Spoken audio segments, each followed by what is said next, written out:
क्या आपको सांस लेने में तकलीफ होती है?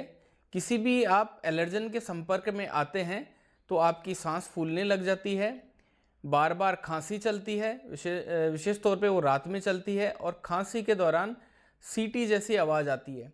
थोड़ा सा भी फिजिकल एक्सर्शन करते ही सांस फूलने लग जाती है, तो आपको अस्थमा यानी दमा हो सकता है। दमा आजकल बहुत बढ़ता जा रहा है। उसका मुख्य कारण है कि वातावरण में प्रदूषण ज़्यादा है, एलर्जियां लोगों को ज़्यादा हो रही है और दिनचर्या लोगों की बदलती जा रही है। अस्थमा जो है वो महिला और पुरुषों में सभी में होता है, महिलाओं में थोड़ा ज़्यादा होता है। उम्र का भी कोई ज़्यादा फर्क नहीं पड़ता, ये बच्चों में भी होता है, युवाओं में भी होता है, बुजुर्गों में भी होता है। सबसे पहले हम अस्थमा के ट्रिगर्स की बात करते हैं। ट्रिगर्स उनको कहते हैं जिनसे कोई भी परेशानी अचानक से बढ़ जाती है, वो ट्रिगर्स होते हैं। अस्थमा में एलर्जन जो होते हैं वो उसके ट्रिगर्स होते हैं। जैसे जो कॉमन एलर्जन है वो डस्ट होती है। जो बारीक डस्ट होती है उससे बहुत सारे लोगों को एलर्जी होती है। कई लोगों को ये छींकों के रूप में होती है, पर अस्थमा वाले मरीजों को इसके संपर्क में आते ही सांस फूलने लग जाती है। ऐसे ही जो और कॉमन एलर्जन हैं उनमें धुआं होता है, जो एनिमल्स होते हैं उनके बाल होते हैं, फंगस होती है, सीलन होती है। फ्लावरिंग का जो टाइम होता है उस टाइम फ्लावर्स में से एक पराग निकलता है। वो हमें खुद को महसूस नहीं होता कि हमारे आसपास एनवायरनमेंट में है, परंतु वो एक मुख्य जो है वो एलर्जन है। जेनेटिक फैक्टर्स भी होते हैं। जिन माता पिता को अस्थमा रहता है उनकी संतानों में अस्थमा रहने की बहुत ज़्यादा संभावना रहती है। वातावरण के बदलाव भी जो है वो अस्थमा के ट्रिगर्स होते हैं। जैसे अचानक से बरसात आ जाना, या अचानक से सर्दी बढ़ जाना, या अचानक से उमस हो जाना, ये वातावरण के वो बदलाव हैं जिनसे अस्थमा जो है वो ट्रिगर हो जाता है, वो बढ़ जाता है। ऐसे ही अगर अचानक कोई स्ट्रेस वगैरह की कंडीशन भी आ जाए तो भी अस्थमा बढ़ जाता है। वातावरण की जो अन्य चीज़ें हैं जैसे धुआं हुआ, कोई केमिकल की स्मेल हुई, उनसे भी कभी कभार जो है अस्थमा ट्रिगर हो जाता है। जिन लोगों को बार बार श्वास तंत्र से संबंधित इन्फेक्शन होते रहते हैं उन लोगों को भी भविष्य में जाके अस्थमा की तकलीफ हो सकती है। धूम्रपान एक बहुत बड़ा कारण है अस्थमा का, ये भी एक बहुत बड़ा ट्रिगर है। खुद जो स्मोक करते हैं उनको भी अस्थमा हो सकता है। जो खुद स्मोक करते हैं और उनके फैमिली मेम्बर्स हैं जो एक तरह से पैसिव स्मोकिंग करते रहते हैं, मतलब धुआं उनके शरीर में भी जाता रहता है, तो वो एक बहुत बड़ा कारण होता है अस्थमा का। इसलिए आपको ये ध्यान रखना चाहिए कि घर में कभी भी स्मोक नहीं करना चाहिए। आप ही नहीं, आपकी फैमिली भी उससे इफेक्ट होती है।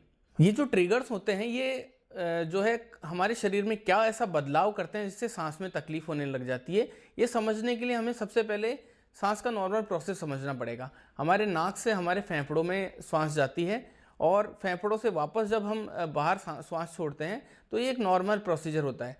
पर अस्थमा में क्या होता है कि जैसे जो ब्रोंकाई होती है, जैसा आप पिक्चर में देख पा रहे हैं, वो सिकुड़ जाती है।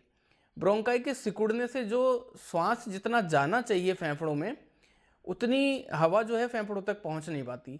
दूसरा, ये सिकुड़ने के साथ साथ जो आसपास के जो ब्रोंकाई की जो सेल्स होती है ना, वो म्यूकस भी सिक्रेट करती रहती है, तो उससे जो ये रास्ता है ना और सकड़ा हो जाता है। और इसी वजह से अस्थमा वाले पेशेंट्स को जो सीटी जैसी आवाज़ सुनाई देती है। ये सीटी जैसी आवाज़ इसलिए सुनाई देती है क्योंकि जो ब्रोंकाई है उसका एरिया जो है, उसका चौड़ाई जो है वो कम हो जाती है, और कम चौड़ाई में से हवा तेज़ी से अगर निकलती है तो ये सीटी की आवाज़ सुनाई दे जाती है। अस्थमा में जो टेस्ट होते हैं उनमें सबसे पहला टेस्ट एक सीबीसी नाम की जांच होती है। उसमें इओसिनोफिल देखना होता है। अगर आपके इओसिनोफिल बढ़े हुए हैं तो ये आपकी एलर्जी शो करता है। तो अस्थमा में अक्सर जो अस्थमा के पेशेंट होते हैं उनमें इओसिनोफिल बढ़ा हुआ रहता है। चेस्ट एक्सरे से भी ये देखा जा सकता है कि क्या ब्रोंकाई सिकड़ी हुई है, तो थोड़ा सा जो है चेस्ट एक्सरे से भी अंदाज़ा हो जाता है। एक बहुत अच्छी जांच होती है आईजीई एंटीबॉडी। आईजीई एंटीबॉडी जो है वो अपनी लेवल से काफ़ी ज़्यादा बढ़ी हुई रहती है अस्थमा के पेशेंट्स में, क्योंकि ये एलर्जी शो करती है। स्पेसिफिक अस्थमा की एलर्जी तो इससे पता नहीं लगती, पर अगर आईजीई एंटीबॉडी बढ़ी हुई रहती है तो हमें ये अंदाज़ा लग जाता है कि इस पेशेंट के अस्थमा की ही तकलीफ है। सीटी स्कैन भी चेस्ट का करवाया जा सकता है। ये एक बहुत अच्छी जांच है जिससे ये पता लग जाता है कि एरिया में इन्फ्लामेशन है या किस एरिया में ऑब्स्ट्रक्शन है, ये सीटी स्कैन से पता लग जाता है। स्पायरोमेट्री एक बहुत अच्छा टेस्ट है अस्थमा के पेशेंट्स के लिए। जिनके अस्थमा की तकलीफ रहती है वो स्पायरोमेट्री नाम की जांच करवाएं। उसमें फूंक मारना होता है और इससे लंग्स की कैपेसिटी पता लगती है। जिन लोगों को अस्थमा की तकलीफ होती है उनके ये सांस लेने की कैपेसिटी कम हो जाती है, तो ये टेस्ट उसको पकड़ लेता है। ये बहुत अच्छी जांच है अस्थमा के लिए। होम्योपैथी में बहुत सारी दवाइयाँ आती है जो अस्थमा में काम में आती है। मैं शॉर्ट में आपको 3-4 दवाइयाँ इस वीडियो में आपको बताता हूँ। आर्सेनिक एल्बम अस्थमा की एक बहुत अच्छी दवा है। यह दवा उन लोगों के लिए उपयुक्त है जिनको अस्थमा की तकलीफ रात में होती है और उनको इतनी घुटन महसूस होती है कि वो लेट भी नहीं पाते, उनको बैठना पड़ जाता है।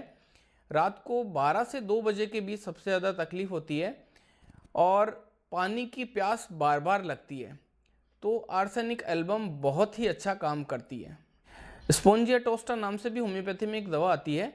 ये दवा अस्थमा में काम में आती है और इसमें सूखी खांसी चलती है और ऐसा लगता है जैसे गले में कुछ फंस गया हो, किसी स्पोंज के थ्रू कोई चीज़ अटकी हुई है और उसके थ्रू हम सांस ले रहे हैं, ऐसी फीलिंग आती है।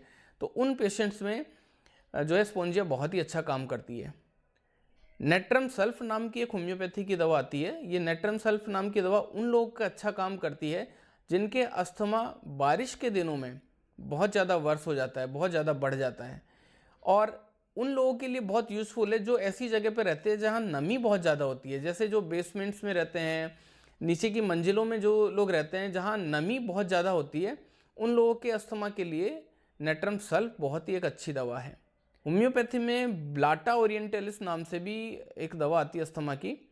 ये ज़्यादातर क्यू पावर में काम में आती है और ये होम्योपैथी में बहुत ही एक शानदार दवा है अस्थमा के लिए। 20-20 बूंद 3 बार आधा कप गुनगुने पानी में लेने से इंस्टेंट भी अच्छा रिलीफ होता है। अगर अस्थमा से आपको राहत चाहिए तो आपको आपकी दिनचर्या में बदलाव करना पड़ेगा, आपके खान पान में बदलाव करना पड़ेगा, जो ट्रिगर्स हैं उनसे बचना पड़ेगा। जैसे खान पान में आप जो है वो संतुलित आहार लें, आप स्प्राउट्स वगैरह लें।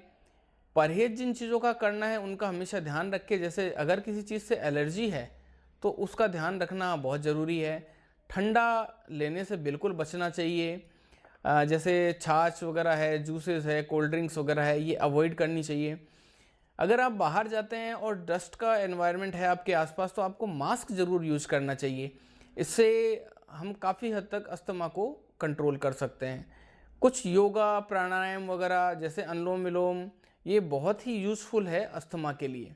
साथियों, अस्थमा में बचाव जो है वो 50% तकलीफ़ों को दूर कर सकता है और होम्योपैथी अस्थमा में अच्छा इलाज उपलब्ध करवाती है।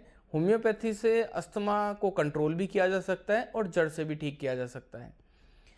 अगर आप मुझसे कंसल्ट करना चाहते हैं अस्थमा के बारे में तो स्क्रीन पर जो नंबर दिया गया है उस पर आप कॉल कर सकते हैं और कंसल्ट कर सकते हैं। धन्यवाद।